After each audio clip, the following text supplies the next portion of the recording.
yarinya ta taso bata iya hada waina ba, bata iya yin waina ba, ila bata iya tuwo ba, amma ta iya soya kaza, ta iya indomie, wannan masha Allah. Amma when it comes to a ce ta hada maka kunun gyada, ta hada maka waina, sai ka tarar da maybe bata iya ba because kullum mai aiki ake sawa.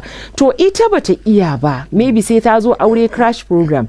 Ya za a yi ta training nata ƴaƴan? Ayi hakuri, ba wai ina so in yi subjecting din mu ko ƴaƴan mu zuwa wahala ba.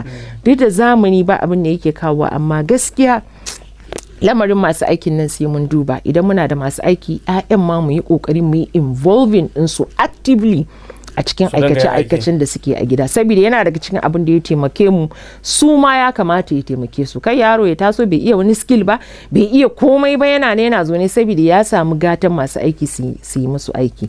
Allah da ya taimake mu. Wani namijin ma yana so ya tsokana matar da fada sai ce ta bata yi abinci ba, sai ko ta gida. To ka gani, kuma ana samun irin kuma da an duba sai a ga bata iya ba. To ka gani, sai ka tambaya anan wanda take da hakkin ta koyar da ita ina take. Kuma ba wai ina nufin ina so mata mu gane, wataran sai ka tarar da ita ba ta da uwa a gidan, amma akwai instances inda wacce ba ta da uwa a gidan ma da yake ita aka raina, sai kaga tafi yin aikin gida, tafi iyawa. Akwai wanda kuma a'a, ba wai an rena bane, tana da gata, kawai ita uwar ne bata damu ta sa su ba. Ina nufin wanda ba, akwai wanda ita uwar ne, kamar yadda muka yi magana dauko masu aiki, wanda na bada shawarar mu yi kokari ƴaƴan nan mu rika sa su actively cikin aikin. Akwai wanda kuma ita gani take ai ba ni na haife su ba. To news flash yar uwa, wallahi akwai yaran da an haifa miki ne.